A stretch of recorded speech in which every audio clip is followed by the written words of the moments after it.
Haiglas on meedikutel abis 10 parameedikut Kuperjanovi jalaväepataljonist. Ajateenijad, kes on saanud parameediku väljaõppe, abistavad koroonasse haigestunuid ning töötavad erakorralise meditsiini osakonnas.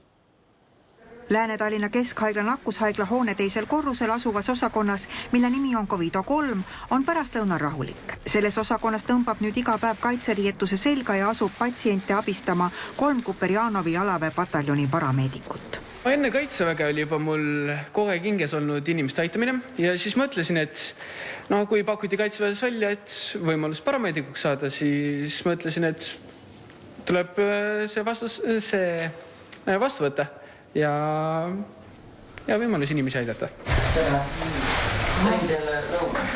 Kaitseväelased toetavad patsiente söömisel, vahetavad voodipesu ehk abistavad hooldajaid. Karl-Joosep Põldsepp ütles, et jälgis eelmisel kevadel meediast, kuidas Saaremaal tegutses Kaitseväe välihaigla ja mõtles siis, et temagi abi võiks ehk kunagi vaja minna.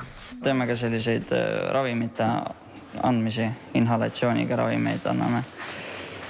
Ja ka enamasti aitame hooldajaid. Raske ka on? Põnev pigem. Osakonna vastutav õde ütleb, et kaitseväelastele oli vaja õpetada praktilisi asju, näiteks kuidas hoiduda nakatumisest. Teoreetilised teadmised olid neil olemas. Ljudmilla Linnik ütleb, et noored on motiveeritud ning nõus igal pool käed külge panema ja lisab, et veel on osakonnas toimunud üks muudatus. Meil on hästi palju naisterahvasid siin ja kui ilusad, tugevad poisid tulid meile, siis naised muutusid kohe käitumiselt. Neil kohe tekkis jõudu, silm säras, naeratus. Atmosfäär osakonnas kohe muutus väga positiivseks. Osakonna juhataja räägib, et esmaspäevad on haiglas keerulised, sest just esmaspäeva õhtupoolik on aeg, mil haiglasse saabub korraga palju uusi patsiente.